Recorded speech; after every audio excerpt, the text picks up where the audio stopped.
Good evening. While they're throwing up the slides, let me sort of quickly introduce myself. Um, I think the toughest slot that a presenter is given is the one before drinks and dinner. So I appreciate your patience, especially we're running 2 hours late. I've been running a fund the last 10 years. It's called AdvantEdge.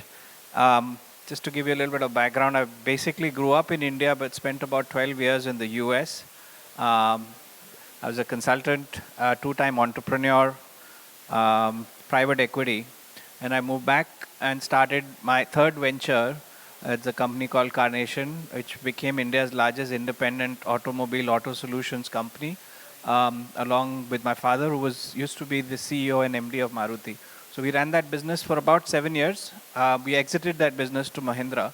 And 2015, I started this fund. And the good thing about was that having been a four-time entrepreneur, so I consider this to be my fourth entrepreneurial venture. I need the slides.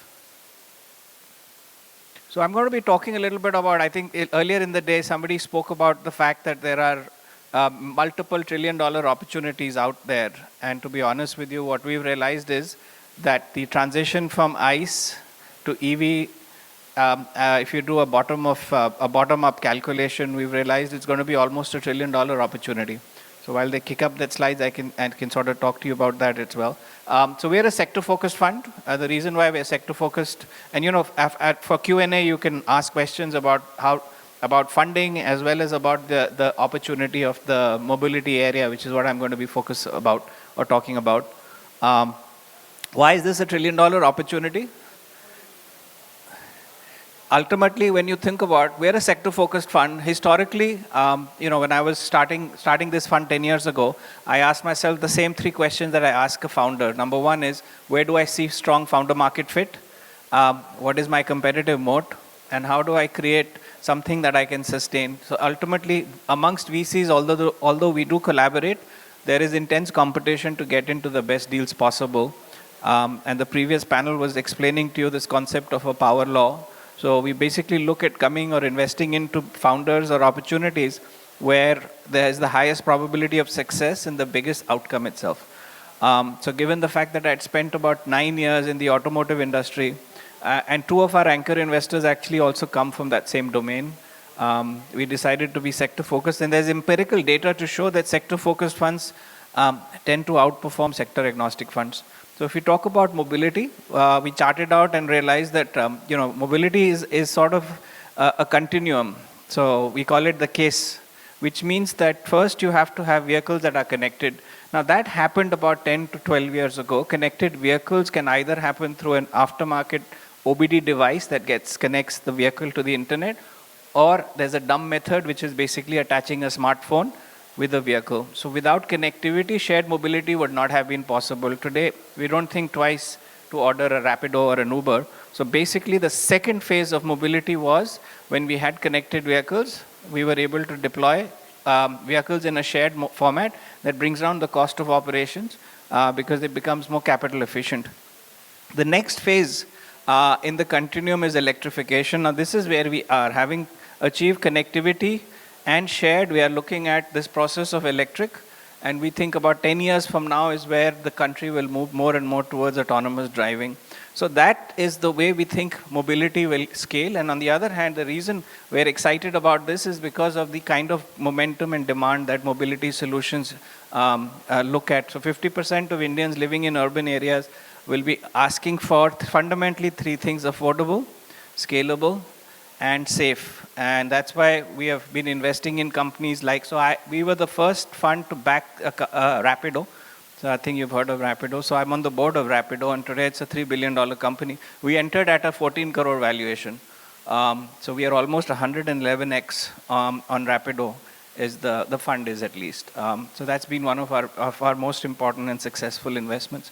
We've got about 22 investments in this space across mobility, auto, logistics, and EV, out of which 9 have become category leaders.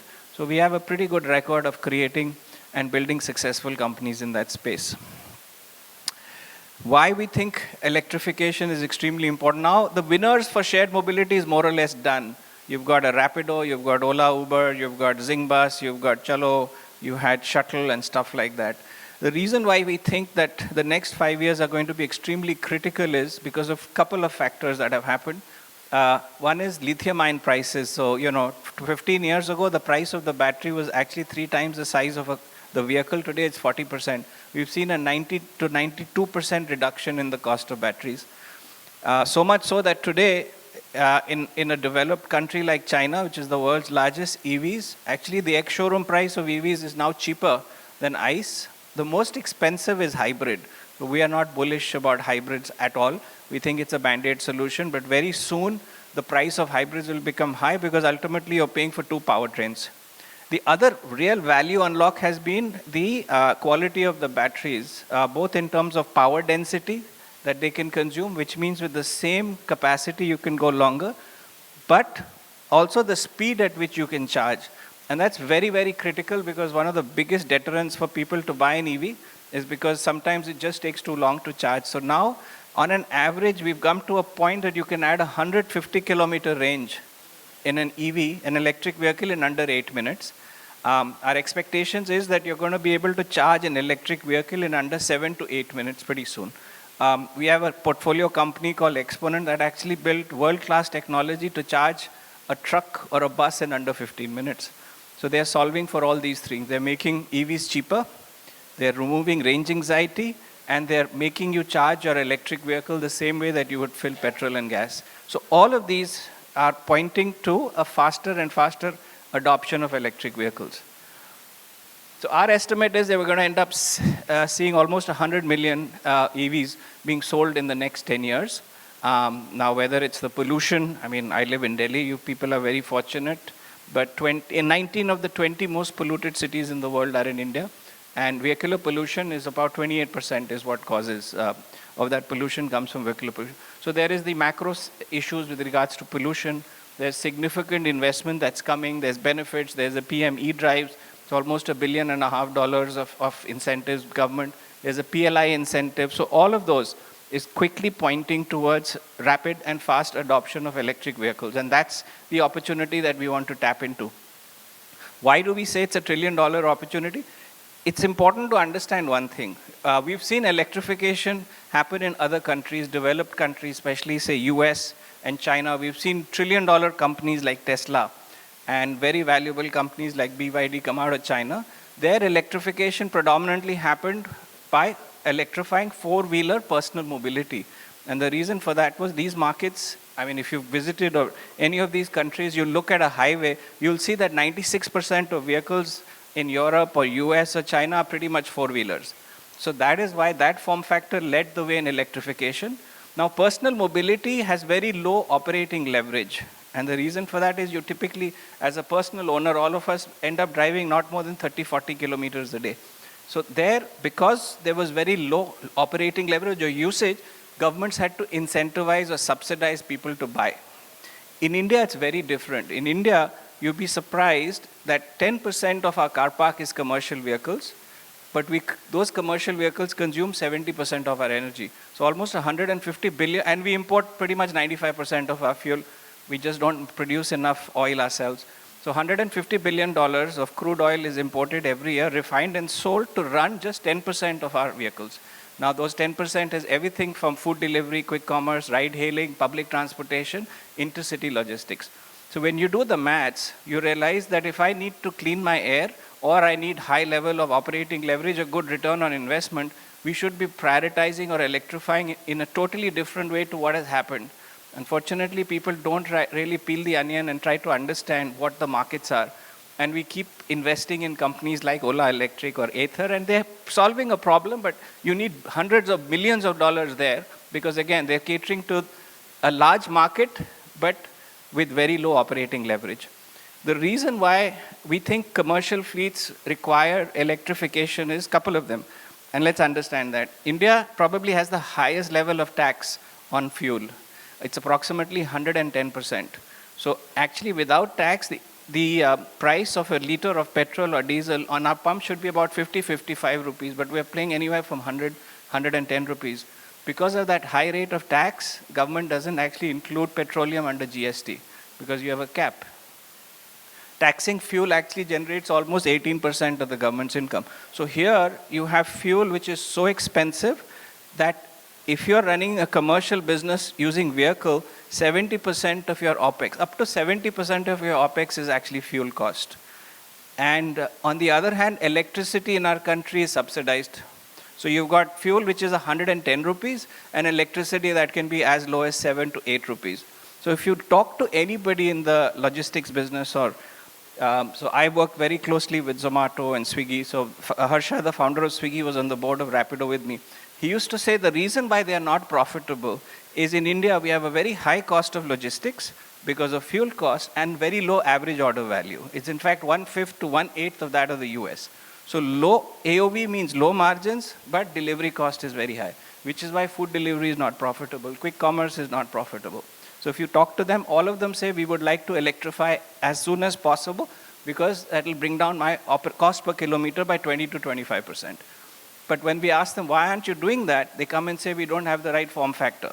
We don't have the right financing solution. We don't have the right IoT. We don't understand battery technology. So we've made a list of all the missing pieces in the jigsaw puzzle, and that's basically our whole thesis, is how do we accelerate the transition of commercial vehicles from ICE to EV. And that is why we will not see electrification happening the way it's happened in the US or China. It will also not happen at the same pace across form factors. So some of the form factors we've already seen 60-65% of sales move to EV. For example, three-wheeler cargo as a form factor today, 65% of new vehicle sales are already electric.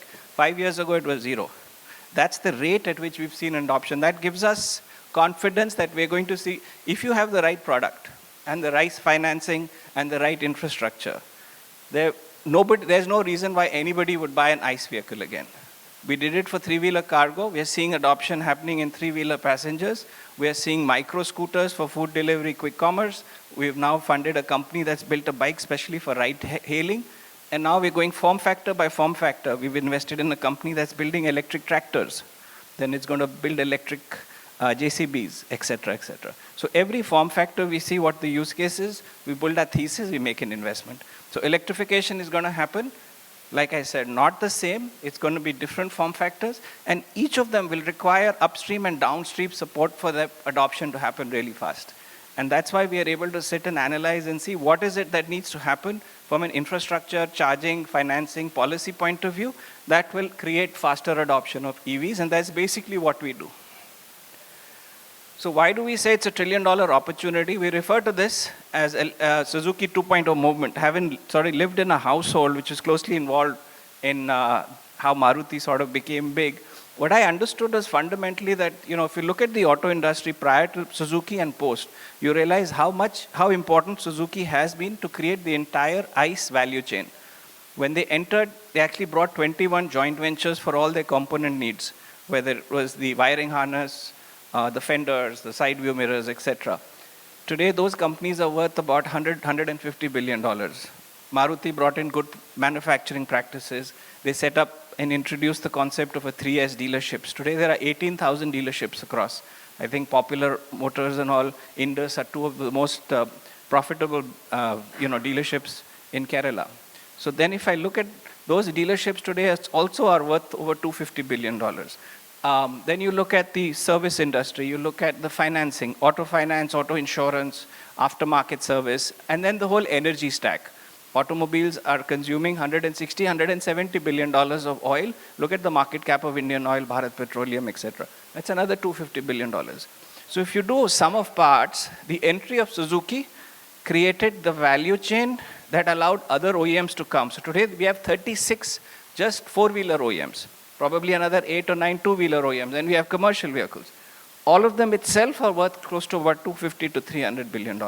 So if the $1 trillion of value in the ICE value chain was triggered by Suzuki, we feel electrification will see another $1 trillion of value getting created. In some cases, the legacy brands or legacy companies will benefit. In some cases, a lot of the capabilities will have to be built from scratch. So as a fund, we're looking at those little picks and shovels companies in this whole value chain. Auto components, we're looking at 70% of the BOM cost of an EV doesn't exist in ICE. That means 70% of components in an EV will have to be produced by companies that don't exist or didn't exist 10 years ago. Motors, controllers, battery management system, all of these are actually worth almost 70 to 80% of the value of the car. So we're looking at investing in those OEMs. We're going to see new age OEMs come up, and we're going to see some old age OEMs also transition. But we feel that new age OEMs will always be better on the product side. The legacy guys will have better distribution and brand. So there's going to be a competition between the two. Again, like I said, so if you do a sum of parts, 25, 30 years from now, we feel we'll have an EV value chain across from the components to the energy side. Energy is probably going to be the biggest disruption of all, because the government was so critical of the revenue that fuel generates. It's why they pretty much kept it as a duopoly, right? 97 or 98% of fuel is still of oil is imported, refined, and distributed by just two companies. Private sector has a very small role to play in that. The good news about EVs is, fundamentally, theoretically, if you have an EV, you can charge it anywhere in the world as long as you have access to an electrical plug point. And if you put solar on top of your house, you can actually charge it for free. And that's the level of disruption where we're going to see. So after doing the maths, we realize this is one of the most exciting investment opportunities. But the window of opportunity is probably the next 5 to 7 years. And after that, you're going to have the foundational layer made, and the companies which are going to sort of compound and be worth $1 billion or few $1 billion. They've got to be set up. They've either been set up 3-4 years ago, or they'll be set up in the next 4 to 5 years. So this window of opportunity is small, and that's why we're focusing all our attention on this space right now, and we're investing from our third fund. To my point, which I raised earlier, it's not only being sector focused that helps us understand, differentiate us. We've actually now spent 10 years building an ecosystem or a flywheel where we said, like I said, we've invested in 22 companies in the mobility space. We don't take competing bets, but what we do is we invest in companies that are complementary to each other. So we've got for example, we have an intercity company called Zingbus.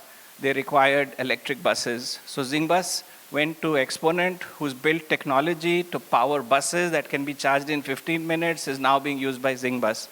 Rapido wanted to electrify, but they couldn't use any of the existing two-wheeler EVs on the ride-sharing platform because they've not been designed for that. So we invested in a company called Zeno that's actually built a bike.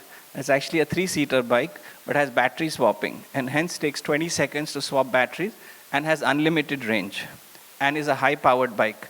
Now that bike has been designed specifically to meet the needs of a Rapido captain, and so on and so forth.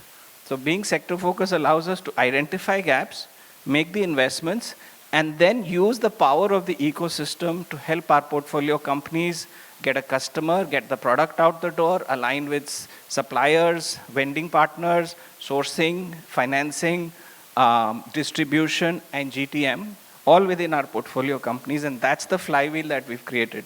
Supported by LPs, which many of them come from the auto industry, and we've got experts. All our existing 25, 30 sets of founders today are either have come in as LPs in the fund or they're mentors, and we typically end up matching an existing founder with a new founder who helps mentor the younger ones. So that, again, flywheel is becoming more and more powerful.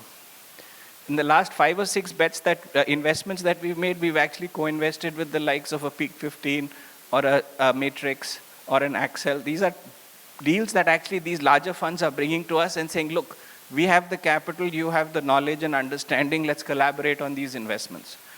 This was not happening 10 years ago. This has only happened now is because they've seen we've created 9 category leaders, and therefore we're the best in this particular domain. And with that, I can end. So it's been a phenomenal 10-year journey, but I think we're just getting started. So like I said, we started investing from our third fund, and happy to take any questions. It could be about the investment strategy that we have, about our track record, or it could be about investing in general.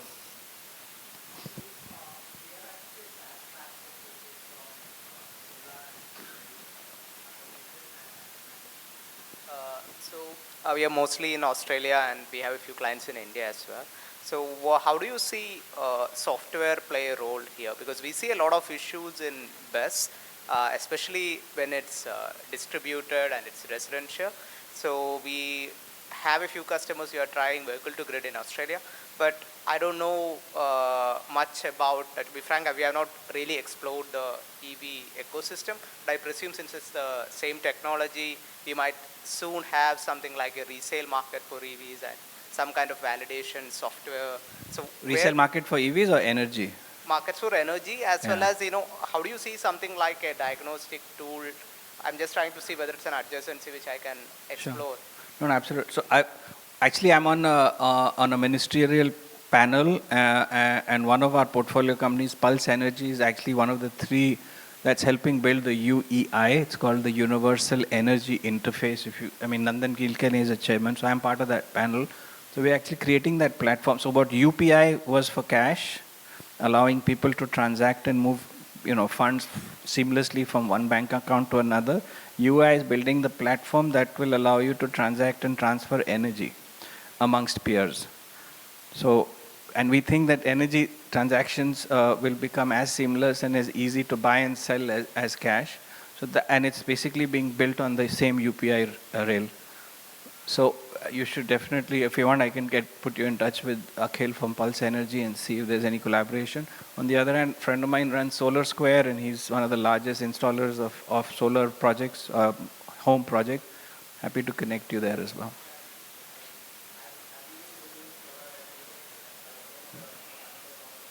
Oh, you do? Okay, cool.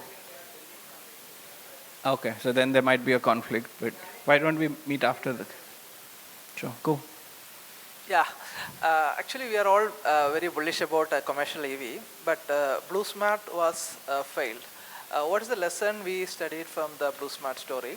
And second question is actually for a commercial EV, which battery technology you prefer, LFP or NMC? So these are two questions. So I think with Blue Smart, don't buy a Camellia flat with investor money to start with. So I think one was corporate governance, right? So I think that's what brought down the house of cards. So I think there were issues with Gensol, which was the parent entity, and then Blue Smart, which was that.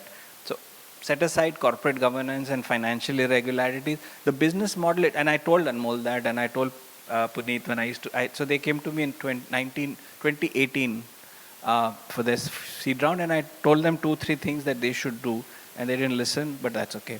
One of the problems they always suffered was, one of the biggest reasons why Blue Smart, although I was a Blue Smart customer, everybody loved it, was they just didn't have the right product for the business model. They were running that business on Tata Tigor vehicles. Now the challenge with Tata Tigor has been designed for use as a personal vehicle. It's not been designed for commercial. So basically it would have a 250, 270. So to reduce the price, Tata would reduce the size of the battery, and that would affect the range. And these batteries were not of good quality, were not designed for fast charging. So even though the OEM would recommend 3-4 slow charging and 1 quick charging, the demands of the business forced Blue Smart to charge them rapidly every time. That reduces the SOC significantly. So much so that within 6 to 8 months, that vehicle had to be charged for 4 hours twice a day. So your utilization became very low. So your ability to generate revenue collapsed, right? If that vehicle is sitting in a hub charging, you're losing money. The vehicle has to be on the road. Mistake number one. Second is, they raised enough capital to buy 8,000 cars. They should have just kept all 8,000 cars in one city and made their service on demand. They spread that fleet across 3 cities because it helped them raise a higher valuation, because valuation was based on potential, and revenue potential of 3 cities is more than 1. So they focused on growth and capital rather than unit economics. And I told them, if you stick to one city, if you have on demand, your utilization will be higher. Customers typically, when they require, and I sitting on the board of Rapido, I had all the answers, will not wait more than 7 to 10 minutes maximum for a car or a two-wheeler. Because they didn't have enough density in one city, you had to pre-book a Blue Smart. So you could book a Blue Smart for the next day, but if I needed a Blue Smart in 10 minutes, I couldn't book it. So the utilization remained low. So that was a number of those factors. With regards to, it depends. There is a trade-off of price and quality and range and life. Rather than LFP, etc., we think that it's the speed of charging that will determine which technology will be used in which form factor. We are relatively bullish on battery swapping for smaller form factor commercial vehicles. So we think that if you're running a two-wheeler for quick commerce, food delivery, you're going to use battery swapping. For commercial car?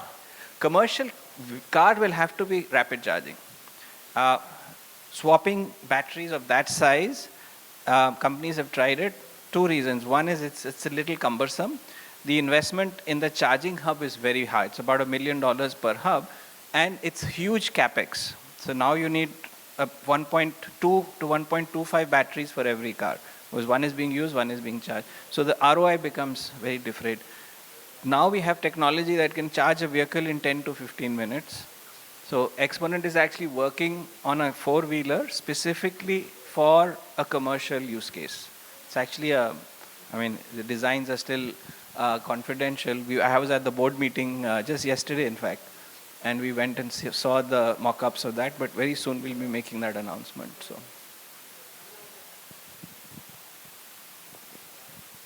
What's the possibilities of EVs in heavy vehicles like trucks and all? Trucks in our waterfall will probably be the last to electrify, and for a couple of reasons. We think buses are easy to electrify, and the reason for that is that if you look at, commercial vehicles ultimately are built to carry some sort of load, right? Now in a bus you're carrying 35, 40 humans, so doesn't matter. So no matter how much batteries you put, you're not reducing your ability to monetize that business. Trucks is in the business of carrying load. If you put in batteries that can, which will allow you to drive a fully loaded truck by 500-600 kilometers, your revenue potential to monetize that business goes down by 40%. So there's a trade-off. So how do you sort of electrify? And the second thing is you need charging infrastructure. Trucks cannot afford to be parked for 6 hours on the road while they're charging. So you need quick charging because you need constant. So trucks might not be used for 30 days, but in those 15 days that they're being used, they can't afford to stop because customers expect their goods to reach. So trucks have a unique sort of use case. The other challenge with trucks is every time they're being driven, they're being driven on different corridors. So to create a charging network to optimize trucks is very expensive because you'll have your buses. On the other hand, batteries don't affect your ability to monetize. Buses typically are driven on the same routes. So in our thesis, we're prioritizing electric buses that will allow you to create the charging infrastructure, which will have, and if your demand is captive, which it is, so the person selling the bus has to be the one setting up the charging stations. You cannot set up charging stations without the bus because you have low utilization. So we are creating a technology where we'll be selling buses with our battery and installing the charging network. Once we have sufficient capacity usage on that, and we'll sort of look at trying to create a charging network across 10 or 12 of the major highways of the country, then after 3-4 years is when we'll start selling batteries to trucks, because by then the charging network's already established. So that's probably why trucks will electrify a little later. There's talk about hydrogen being a better suited technology for trucks, but we think hydrogen is still 10 to 15 years away before it's viable. Kunal, first let me tell you, I have spent almost 20 years of my life in automotive industry. So there's a lot of respect for what you have done, the kind of companies that you invested in. We've met before. No, we have not. But I was a CEO for Greaves three-wheelers, electric vehicles. So I've had multiple shared mobility, electric mobility, a lot of these things. So a lot of respect. Okay. So when I was starting up, I started up like a year and a half back. I had two options to look at electric mobility and something else which I was passionate about, which is healthcare. So, and I chose the second one, largely because I did not see enough opportunities that I could scale fast in mobility. Like I felt most of the options or opportunities were already taken, right? This is what I felt. But I don't know if your last slide had some circles which were, are those the opportunities that you're looking at right now? Is that what it is? Yeah. Battery recycling, battery warranty, these are the ones So for us, this transition, think of like, for us, this transition from ICE to EV, akin to the California gold rush. So we're looking to back those picks and shovels companies. And if that transition is a jigsaw puzzle of businesses that need to be interlocked and work together to complete that picture, we've got a list of all the missing pieces. So this is just 3 of the missing pieces in that. And we're 2 years ago, there were like 8 missing pieces. So we've actually made 5 investments, and we are slowly looking at and completing all of those gaps so that we have a comprehensive portfolio of companies, highly complementary, and on which we're going to sort of start accelerating that transition. So battery recycling definitely is and we've made everybody in this space. We've just not got quantum, metastable, BATX, Loham. Then there's insurance. Now that is insurance, reinsurance, resale. That's understanding of battery health, battery, the SOC, SOH. So it's a deep tech AI sort of data science kind of business. We met a lot of people trying to build this. We don't think they have the right product first thinking. So we're looking for that space as well. We want to make an investment in a company that's sort of focusing on certain specific components that today we're importing from China. So we actually met 2 companies in Bangalore this week that's doing that. So like I said, we've done a gap analysis. That gap analysis has been based on a lot of first principle thinking and on inputs from every single startup across the logistics, ride-hailing, commercial, public transportation space. And they've given us all the things that keep them up at night. So we know what they're looking for, we know what our portfolio companies are suffering from, and now we're sort of sitting there and filling up those gaps. Got it. Thank you. So it's a pretty detailed thought process on what and where we'll invest. And this is what becomes our biggest competitive moat, right? Very few VCs, I mean, there's a lot of VCs that are investing in the climate space, and they're typically driven, and we think this ecosystem, this sort of flywheel, to duplicate this will be very, very difficult. And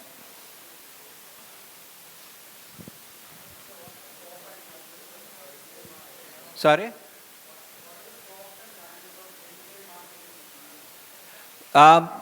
So we've been looking at that space very quickly. So the resale market is an offshoot of the car park, which is the installed base of EVs. So today we may have EVs become, certain form factors which are now 50-60%, but the car park itself is about less than 1 to 2%, because that's an accumulation of the last 10 years sales of EVs. So we think it's going to be another 4 or 5 years where that opportunity starts becoming bigger. But there's a lot of challenges, and it's the company that cracks used EVs is going to be very different to a Spinny or a Cars 24. The ability to price vehicles, you'll have to give a warranty on the batteries, otherwise nobody's going to buy it. And for that, you're going to have to start collecting and analyzing data from day one. So we think somebody who's big into finance or leasing, who has 5-7 years of historically managing, will probably be in the best position to build a used vehicle business, rather than somebody who's just starting with the idea of building that business by itself. So we're waiting for that opportunity to evolve. We're probably going to wait 2-3 years before we make a bet in that space.